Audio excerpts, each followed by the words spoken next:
Welcome back to Phillip Island. We get geared up for round 4, the opening race. But first of all, let's have a look at the track of this magnificent Phillip Island circuit. Well, this place you've got to be so committed at every single corner. The first turn, 210 kilometres an hour, 5th gear. Southern Loop's very important to get a good run down into Honda, turn 4. And then over the back through 6 and 7, extremely fast. Hang on through there. Lukey Heights, again, everywhere you go around this place, you've got to be so committed. And coming onto the front straight, another fast corner that I know about quite well. It certainly is the longest and the fastest circuit on the V8 calendar, as we said earlier, and it's going to provide some fantastic entertainment today. Let's have a look at this record-breaking field. It is the biggest field, the biggest V8 supercar field in Shell Australian touring car history. Lowndes and Seaton from the front row. Scaife and Bright start from row 2. Now look at these positions. You might notice on the right of your screen the F and the Y for Tony Longhurst. That denotes Ford. In the case of Ford, H for Holden, obviously. And the box below that, Y, D, Yokohama for Y, D for Dunlop, and of course B for Bridgestone. Back to position 10, it's John Faulkner, 9 and 10, Faulkner and Perkins. Dick Johnson at 11 and Jason Bargwanna out of 12. Out of 13 and 14, Paul Romano and Stephen Johnson making his comeback to the Shell Series. Alan Jones at the Komatsu Ford and Garth Tander, the young West Australian, he starts out of 16. Back to 17, it's Mark Poole, just ahead of Thomas Mazzero, top privateer. Then we have Anthony Tratt, we go back. Darren Pate and Rod Nash in the ex-WGR Commodore, right up there, 23 Darren Hossack, and they just keep coming. Reed Rose, Paul Wheel and Danny Osborne. Mike Emery in the Saab car, Wayne Russell, Melinda Price in the Castrol Cougador. Darcy Russell and Ryan McLeod, who has had some mechanical problems in the OAM's Falcon. He's got a lot of work to do from the back of that field. Remember, we had 29 cars at Lakeside. That's all the track could handle. We have 34 V8 supercars here at Phillip Island. It is Craig Lowndes, the 1996 Shell Australian Touring Car Champ, off pole position. He snatched it from underneath Glenn Seaton in the dying moments of yesterday's session. Seaton spun off on cold tyres, and that put an early end to his session. And just over behind him, he's got his HRT teammate Mark Scaife, who was keen to pick up. Then the young charger in the Pertec Ford, Jason Bright. There's Scaife on screen now, really determined to make amends for the Lakeside round. The Bridgestone shot cars are looking good here at Phillip Island. We are set for a start. The first of 3, and away we go. Lowndes has got away to a great start, so too Seaton. Scaife slips in behind. Oh, Longhurst has copped it. Got hit from behind. The rest of the field seemed to get away okay, though, but Tony Longhurst, a disastrous start, and it's Mark Scaife on the inside. Well, much cleaner start than we saw last year. Fortunately, the big pack sweeping through turn 1. And it's the Holden Racing Team steamroller out front. 1, 2, Seaton back there in 3rd position. The first of the Castrol Commodores in 4th position. Well, Mark Scaife, I mean, getting off the line so good. He's had a few problems in recent times, but that was a great start from the 2nd row. And Craig Lowndes having to slot into 2nd. Well, he's always said, I need to work on my starts, and he has been doing that, and it's proven to be good work. Have a look at Ingle. Ingle is already up into 3rd around the outside as Seaton tries. Can't quite get there in Honda corner. Seaton's got the inside run. Oh, and Ingle holds the line going to Siberia. What a great move. For the first time in the Shell Series, we've got Glenn Seaton carrying our helmet cam. You're riding right alongside eye view of our reigning champ. Just got squeezed by Russell Ingle. He's got a real battle on his hands here as they head up out of Siberia, up toward Lukey Heights for the first time around. How about the start from Russell Ingle? He was way back in 6th position and he was already up into 3rd on screen. Glenn Seaton has dropped back to 4th and he's got Jason Bright all over the back of him. Russell's just the master of these starts, isn't he? It's amazing. He makes so many positions off the start line. That's incredible. So he's going to be a big threat to those 2 guys in front, and you watch him bridge the gap real quickly, I'm sure. We look like a pretty confident man this morning. I spoke to him and he said, well, this is the sort of qualifying situation we had last year. There were Bridgestone cars all over the front of the field. But as you saw the results last year, it was a Castrol Commodore 1-2. So keep your eyes on Ingle today. There he is in 3rd position. Then it's Seaton, Pertec Falcon, first the Shell Fords, then Perkins. Huge field of V8s as they come under the Dunlop Bridge, building up to 275 kilometres an hour for turn 1. Now, as a direct result of that bit of a hiccup at the start, Thomas Mazzero's come right up into the action as well. He's just outside the top 10 and going extremely well. Stephen Johnson ran wide. Lowndes has a look up the inside of Mark Scaife. Now, Scaife has never won the Shell Australian Touring Car race here at Phillip Island. Could this be number 1? He ran very wide there going into Southern Loop. Lowndes looked up the inside but couldn't make a move. These 2 holding a gap over Russell at the moment, but I'd expect to see that close up pretty soon. Into Honda corner. Jason Bright just taking his time. He is suffering from Dick Johnson is in the pits. Broken windscreen. Have a look at that. He's had something go straight in there very, very hard. I don't know if it was a bird or something, but he's shaking his head, obviously very disappointed. But he just said Longhurst bumper bar flew off and hit me in the windscreen. Yeah, you see Tony in the wars there coming off the start-finish line. There's bits of bodywork flying everywhere. Unfortunately, Dick's been the recipient of that missile. Now, Mark Scaife was talking to Craig Lowndes after the qualifying yesterday, and this morning they changed the setup a little bit, and they've worked together on that, and Mark Scaife's running a setup pretty similar to Craig Lowndes' now. There you have it. Bright back in 5th. Bow, Perkins. Bright was all over the Bow was all over the back of Bright. There you go. Mazira is up into 12th. Came up like a rocket. He's done exceptionally well. Back through the field, Ellery's come up a few positions as well. But it's all the Mobil 1. HRT Commodores going extremely well out in front. Mark Scaife in control at the moment. Lowndes right on his tail. They've cleared out quite a handy gap from the rest. Yeah, looking at that first flying time for Scaife, 1:35.42. Lowndes 1:35.25. And Ingle, he's running in the 35s as well. It's pretty tight at the top. And considering they did a 1:33.62 yesterday, it's quite a cool day here. Bit of a breeze blowing across. Temperatures are down. So it's going to be very interesting to see how the tyre battle works out at Phillip Island today. Stephen Johnson just ahead of Mark Larkham. So Stephen's done well. He qualified back in around 13th, 14th position. So he's come up a few places. Ingle sitting nicely there in 3rd spot. And we go back to Seaton and Jason Bright, who is suffering from a very sore back at the moment. Here's the replay of the start. Look to the bottom left of your screen. There's contact there between, who is it, Larkham and Longhurst by the looks of it. Yeah, it looks like Tony's come across to try and cover his line, and he's clicked him. There's the bumper bar Dick, coming off Dick's windscreen. Yeah. That's a big blow for Dick because wrong place at the wrong time. Someone stalled at the back of the grid too. So there was mayhem on the grid. Mark Scaife's pulled out about 3 car lengths over Craig Lowndes now. Lap 3 of 12, long way to go. Meanwhile, Ingle is looming in the background. Bit of a lock-up there from Mark Scaife going into MG corner. 2 totally different lines there between the 2 HRT Commodores. See that? Mark Scaife was quite wide coming out of there, and Craig Lowndes a lot tighter. So in car with Russell now. Riding with Russell Ingle, Lakeside victor in the stifling heat of Queensland a few weeks ago, is 1.6 seconds behind the Mobil 1 Commodores out in front of him. So the order now: Scaife, Lowndes, Ingle, Sid Chrome, Proto, onboard camera. You're riding with Ingle in 3rd position. Seaton's right behind him. Then it's Bright, Bow, Perkins, Jason Bargwanna and the Valvoline Commodore. Faulkner in the better electrical machine, and Longhurst, after that drama at the start, he's back in 10th position. Well, if you include the Australian Grand Prix support events, Russell Ingle really is the man of the moment. He's won something like 6 of his last 7 starts. He is in terrific form at the moment. His 3rd season in V8 Supercars. Those 3 guys out in front there, 1st, 2nd and 3rd, all running within 0.2 of a second. So Russell's actually not making much inroads there. The 2 HRT cars are still running quite strongly at the front, and very similar times as well, so not much in it. Russell Ingle, 34 years of age, lives down in Melbourne.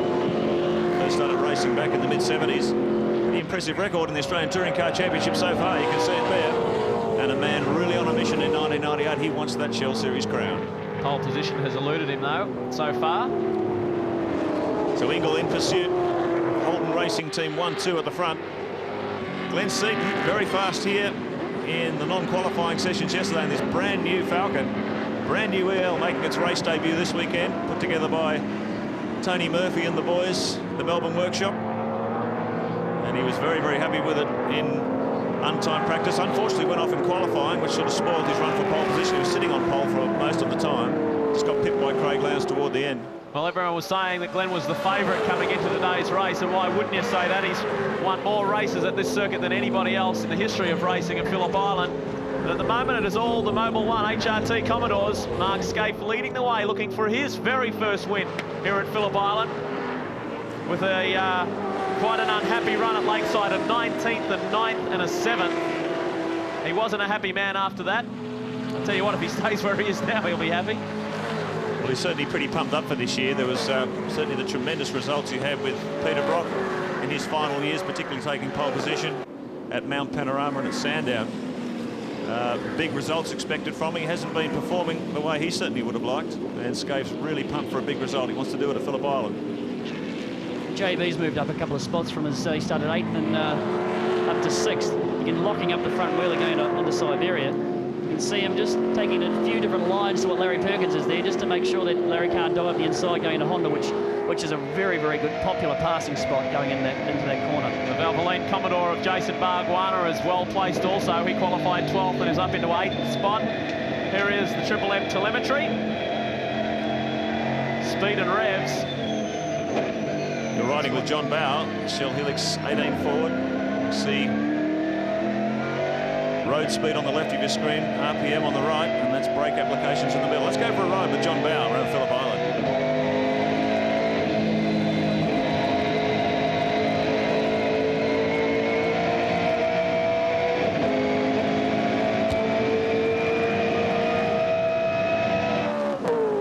Top speed in excess of 270. Will he get there? Yes, he does. Creeping up 275. So the Shell Helix Ford really cranking down the main straight. They come into this is the section of the circuit they call the Southern Loop. This is where Glenn Seaton came off yesterday. Just spun right here and ended up in the sand trap. Didn't do any damage to the Ford Credit Falcon. His brand new car, mind you. We're sitting with Glenn Seaton. Now someone's gone off. We'll just run a little wide. A bit of dust there. Just run a little wide. One of the cars in front. Bow sits 6th. This is the battle for 6th and 7th. There's Bargwanna looming in the background at 8th. Longhurst has got past Faulkner. You can see how narrow JV's going into that into Honda there, making sure that Larry doesn't pop at the inside, and there's Tony Longhurst minus bumper. Stephen Johnson's going very well. Here's the helmet cam inside the Ford Credit Falcon. Glenn Seaton. He's looking at Russell Ingall. And what you see is what Glenn sees. Those 4 guys, top 5 actually, Jason Bright behind, are running with all still within 2/10 of each other. It's quite amazing. The gaps aren't closing because the times are exactly the same. So everyone's very, very quick at the moment too. Good lap times. I just wonder, Murph, looking at the performance of the Dunlop tyres here at Lakeside, they were so dominant in very, very hot conditions. That's right. It's obviously a pretty hard compound tyre. I know they would have been looking for a few higher degrees in terms of ambient temperature here this weekend. Oh, that's what they're looking for. And the Bridgestone's working good here. All the Bridgestone runners roaded their tyres yesterday in practice, which they didn't do at Lakeside. That maybe been a problem at Lakeside with the temperature that they were getting up there. That the track surface was very, very hot, and the tyres just didn't like being run fresh straight from the green surface that they had when they're brand new. This is a little, what they call a little lipstick camera, which is strapped to the side, to the left-hand side. You can see it there, the little black cylindrical object, the side of Glenn's helmet. Now he is catching Russell Ingall big time. Yeah, the HRTs, they've slipped up into the 36s that time around. 136.04 for Scaife.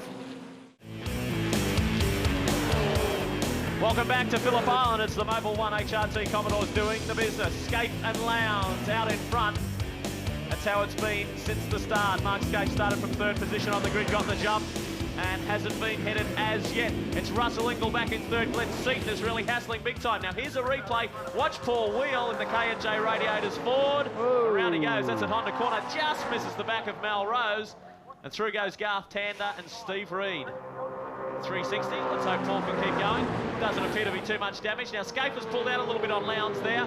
Their lap times are so close it's not funny. The 2 of them actually, Scaife's very fast through sections, and Lowndes is very fast through other sections. So sort of pulling out and making the gap back up. Scaife's still locking that wheel every time he goes in the MG corner.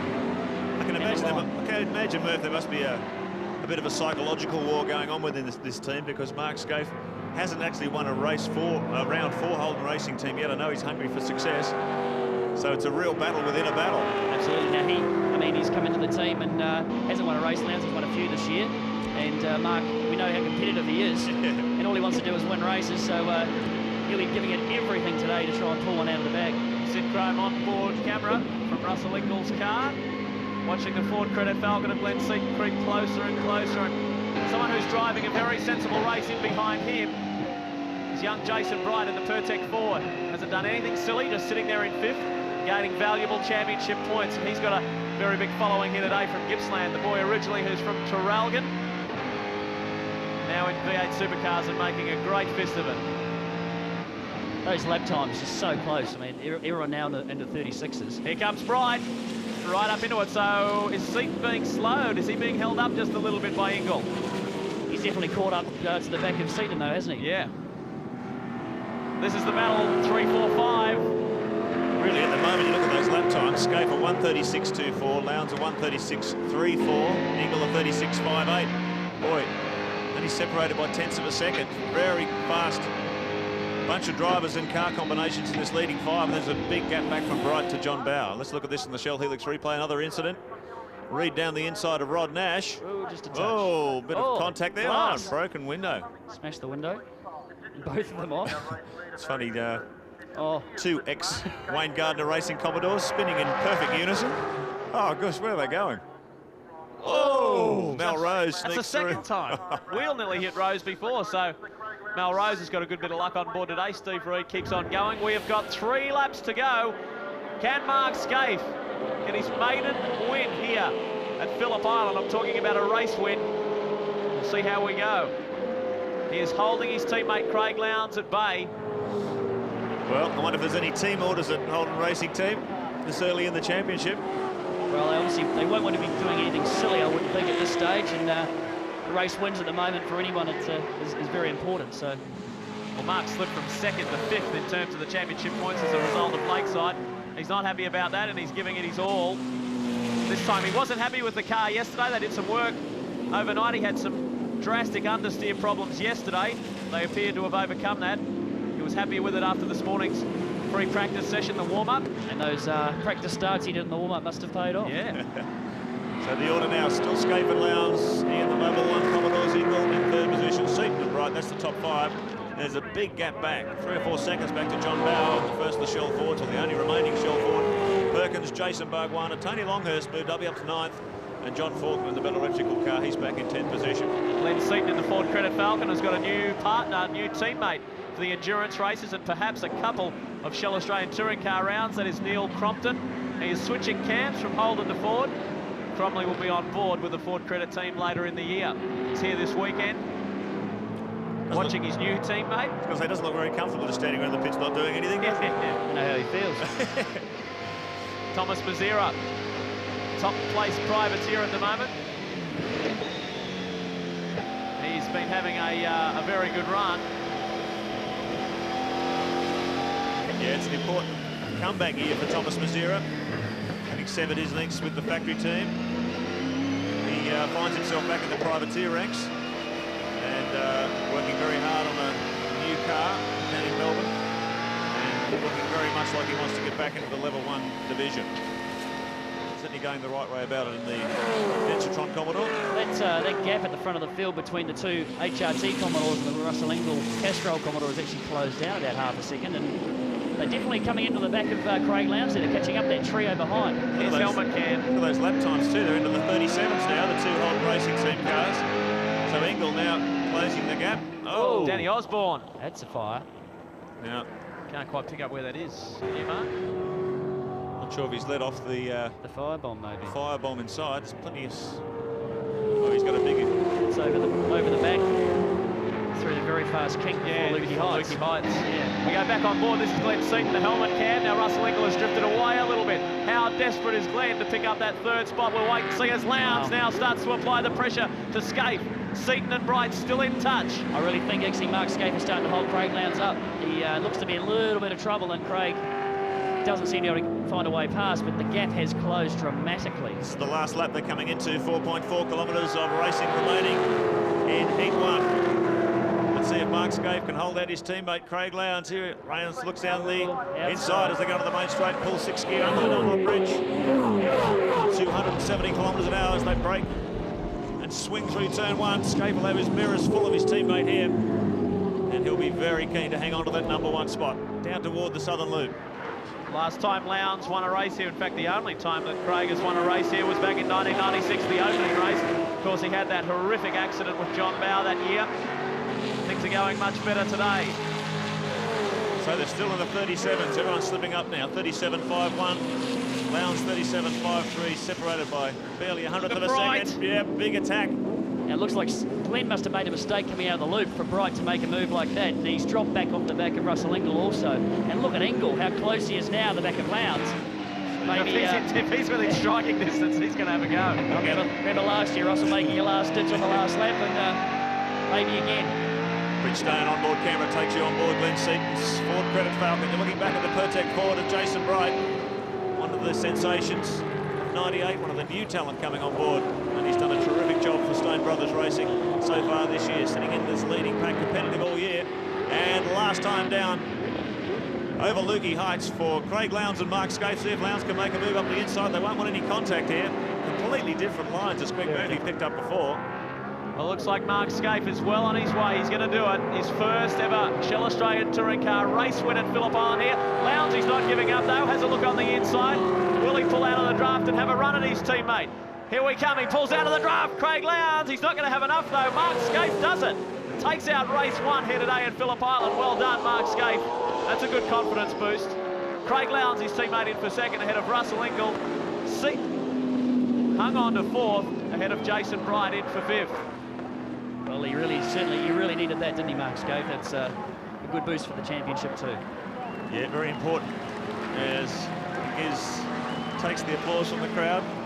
Phillip Island here this afternoon, and he'll be a very happy man. That's he's so competitive. He would just hate not being in that #1 spot. Has been a long time. Here's an earlier replay. Oh, Anthony Tratt. Whoa. Just the smallest. Oh, and no. Another one? There's another one.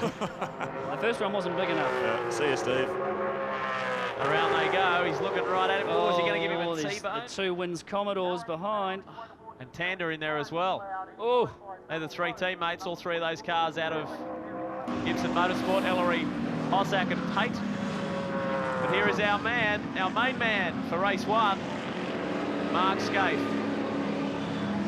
He needed those championship points big time. There's 120 points per day up for grabs now. 40 for the win. And this is the earlier incident with Danny Osborne. Now there's a lot of smoke now. What's he got front? Just a car, yeah. It looks maybe an engine or something, I think, there, Lee. It's been hard to pick up, isn't it? Yeah, a lot of smoke. It looks like oil smoke coming out from underneath the car there. Russell and Emmazides doing a good smoke. job to avoid Osborne. But we have a look at the full positions for you on the Shell Helix race score.